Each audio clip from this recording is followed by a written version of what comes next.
श्रीं त्रैलोक्यमोहनचक्रस्वामिन्यै नमः।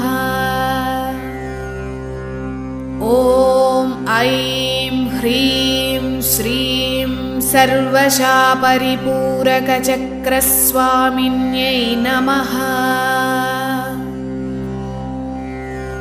ॐ ऐं ह्रीं श्रीं सर्वसंक्षोभणचक्रस्वामिन्यै नमः। ॐ ऐं ह्रीं श्रीं सर्वसौभाग्यदायकचक्रस्वामिन्यै नमः।